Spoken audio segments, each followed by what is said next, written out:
Hello दोस्तों, Vasudeva education के online learning platform में आप सभी का स्वागत है। दोस्तों, कल तक अपन ने सातत्यता जो है कंटिन्यूटी के बारे में कुछ महत्वपूर्ण क्वेश्चंस किए थे। आज भी कंटिन्यूटी के कुछ महत्वपूर्ण क्वेश्चंस करेंगे, जिसमें अगर अपने को फलन का मान दे रखा हो और फलन ये भी दे रखा हो कि भाई जो अंतराल अपने पास में है उस अंतराल में फलन संतत है, फिर किसी जो वेरिएबल है ए और बी जो है, ए और बी राशियों का जो मान है वो किस तरीके से ज्ञात करें। उससे पहले एक क्वेश्चन है कि प्रदर्शित कीजिए कि फलन एफ एक्स जो निम्न प्रकार परिभाषित है, जो निम्न प्रकार परिभाषित है, एफ एक्स बराबर ई की पावर एक बटा एक्स बटा एक प्लस ई की पावर एक्स, जहां x is not equal zero है और x का मान जीरो पर फलन का मान जीरो है, x बराबर जीरो पर फलन सतत नहीं है, ये बात अपने को बतानी है। क्योंकि दो क्वेश्चन अपन कंटिन्यूटी के बारे में हल कर चुके हैं, जिनमें अपन ने एक ही बात करी है कि तीन स्थितियां अपने को परिभाषित करनी है। जो बिंदु अपने को दे रखा है, जो बिंदु दिया गया है उस पर फलन का मान क्या है, उस पर फलन की बाईं सीमा निकालनी है, उस पर फलन की दाईं सीमा निकालनी है। अगर तीनों मान अपने पास में बराबर आ गए तो संतत है, और तीनों मान अगर बराबर नहीं है तो संतत नहीं है। वही बात यहाँ चूंकि क्वेश्चन में दे रखा है कि x बराबर जीरो पर, x बराबर जीरो पर ये जो फलन है ये सतत नहीं है। अपने को स्थिति दी गई है, अपने को चूंकि स्थिति दे रखी है कि x बराबर जीरो पर फलन सतत नहीं है, अपने को तो ये बताना है कि ये सतत क्यों नहीं है। क्योंकि भाई x बराबर जीरो पर मान जीरो आ रहा है, इसकी बाईं सीमा क्या आएगी, इसकी दाईं सीमा क्या आएगी। क्योंकि जहां अपने को ये बोल रखा है कि सतत नहीं है, तो सतत नहीं है क्या मतलब इसकी बाईं सीमा और दाईं सीमा और x बराबर जीरो पर फलन का मान कहीं ना कहीं बराबर नहीं है। वो मान क्या क्या है ये अपन निकालते हैं। तो फलन अपने पास में दिया हुआ है। अब चूंकि x is not equal zero, x is not equal zero का मतलब हो गया ये जो x is not equal zero है, ये x is not equal zero फलन की बाईं सीमा और फलन की दाईं सीमा दोनों स्थितियों के लिए काम करेगा। ये जो x is not equal zero है, ये x is not equal zero फलन की बाईं सीमा तथा दाईं सीमा दोनों स्थितियों के लिए काम करेगा। और रही बात x बराबर जीरो की, तो उस पर फलन का मान दे ही रखा है। तो पहली स्थिति x बराबर जीरो पर फलन का मान जीरो है, अर्थात f ऑफ जीरो बराबर जीरो, समीकरण नंबर एक। अब अपने को निकालनी है इसकी बाईं सीमा। पहले देखें x बराबर जीरो पर फलन एफ एक्स की बाईं सीमा, अगर x बराबर जीरो पर फलन की बाईं सीमा निकालनी है तो limit x tends to zero minus, बाईं सीमा की बात हो रही है, एफ एक्स, या फिर limit h tends to zero f of x के जगह जीरो, जीरो माइनस h बराबर limit h tends to zero. मैंने बोला है कि x इज नॉट इक्वल की जो स्थिति है ये फलन की बाईं सीमा और दाईं सीमा पर फलन का मान है। तो यहां इस फलन में x is not equal zero में x के जगह अपन रखेंगे जीरो माइनस h, तो वहां रखें e की पावर एक बटा x के जगह जीरो माइनस h बटा एक प्लस e की पावर एक बटा जीरो माइनस h। ये स्थिति अपने पास में आ गई। या फिर limit h tends to zero, ऊपर तो आ गया अपने पास में e की पावर माइनस एक बटा h बटा एक प्लस e की पावर माइनस एक बटा h, क्योंकि जीरो माइनस h है तो जीरो को छोड़ दो, तो e की पावर माइनस एक बटा h। क्या करें, ऊपर जो e की पावर माइनस एक बटा h है वो तो है ही है, बटा में नीचे है एक प्लस e की पावर माइनस एक बटा h, नीचे से e की पावर माइनस एक बटा h को कॉमन निकाल लिया। कॉमन निकालते हैं तो अपने पास में मान आता है limit h tends to zero, ऊपर तो अपने पास माइनस एक बटा h है ही है, नीचे से बाहर निकालते हैं तो e की पावर माइनस एक बटा h कॉमन, एक भाई ये कॉमन निकलेगा तो जो यहां गुणा में है वो इसके बटा में आ जाएगा, तो ये आ जाएगा 1/e⁻⁻1/h प्लस यहां से अपन ने कॉमन निकाला ही है, ये मान आ गया, इससे तो ये कैंसिल हो गया, अपने पास में मान बच गया लिमिट h टेंड्स टू 0 1/, यहां से अब इतना पता है कि जैसे अपने पास में e⁻x है, इसको अपन अगर ऐसे लिखे 1/e⁻x, इसको अपन इस तरीके से लिख रहे हैं 1/e⁻x, तो ये कह सकते हैं कि अगर ये मान ऊपर जाएगा तो इसकी पावर क्या हो जाएगी, माइनस में हो जाएगी, इसकी पावर क्या हो जाएगी, माइनस में। तो वैसे ही 1/e⁻⁻1/h है, ऊपर जाएगा तो ये हो जाएगा e⁻- कोष्टक -1/h, तो प्लस हो जाएगा ये, तो इसको लिख सकते हैं e⁻1/h प्लस 1, ये मान अपने पास में आ गया। या फिर लिमिट h टेंड्स टू 0 1/, अब या फिर सॉरी डायरेक्ट अपन लिमिट रख रहे हैं, इसमें लिमिट रखोगे तो 1/e⁻1/0 प्लस 1, ये स्थिति आ गई। इतना अपन जानते हैं कि 1/0 है उसका मान होता है इनफाइनाइट, 1/0 का मान इनफाइनाइट, 1/0 का मान इनफाइनाइट होता है। तो अब अपने पास में जो मान आया e⁻1/x 1/0 है। अब e⁻x का प्रसार अपन जानते हैं, ऐसे ही जैसे e⁻1/0 है, अर्थात 1/0 को कह दिया अपन ने इनफाइनाइट, तो e⁻∞ का मान होता है इनफाइनाइट। वो कैसे चेक करें, वो चेक करने का तरीका यही है कि e⁻x जो है इसका जो प्रसार होता है, एक्सटेंशन जो है वो होता है 1 प्लस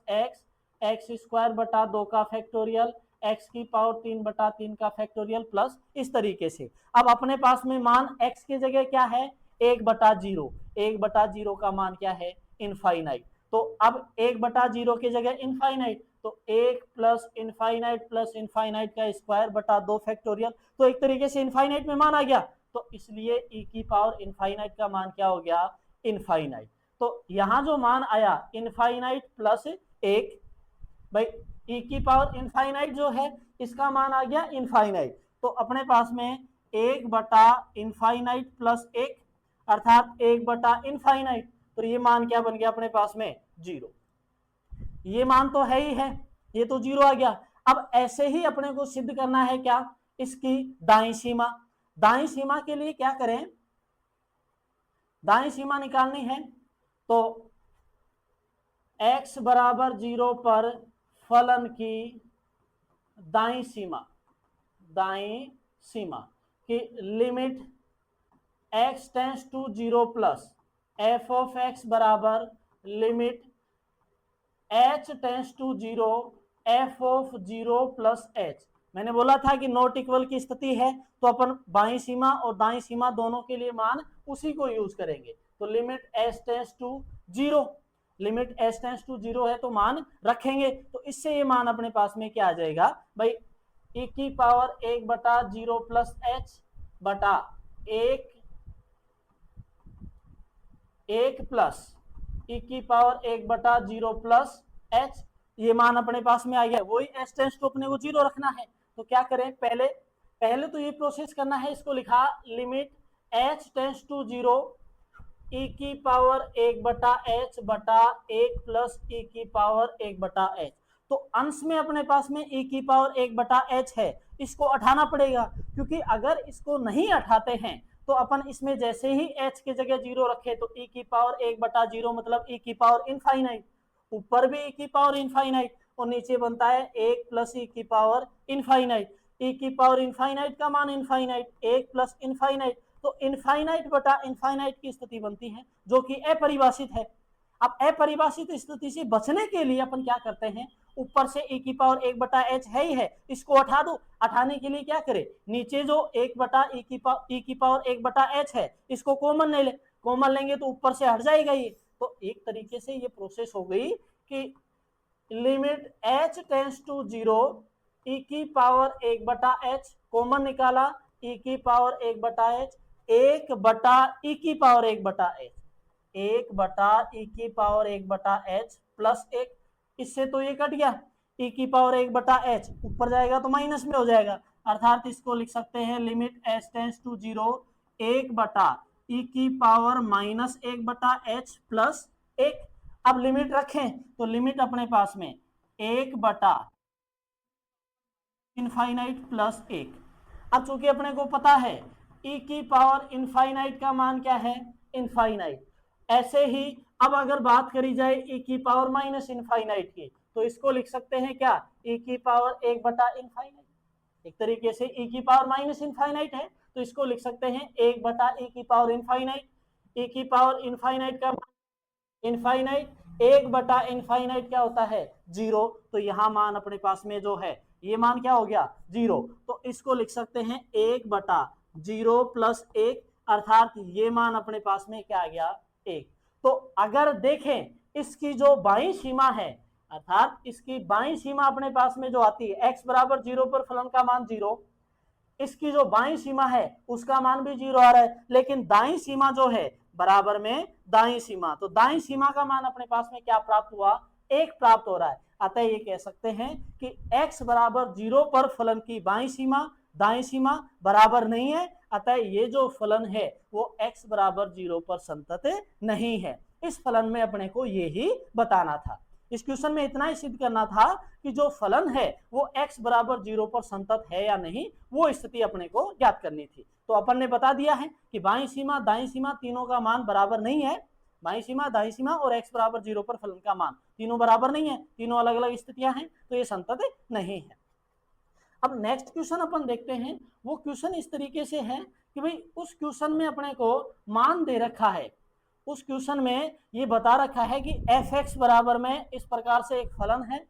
तो a तथा b का मान अपने को ज्ञात करना है, जिससे फलन f(x) जो है वो अंतराल 4,6 में क्या हो, संतत है। मतलब ये अपने को पहले से दे रखा है कि फलन जो है वो इस अंतराल के लिए जो तो बिंदु हैं, क्योंकि अंतराल संवृत है, संवृत अंतराल की परिभाषा अपने पास में ये होगी,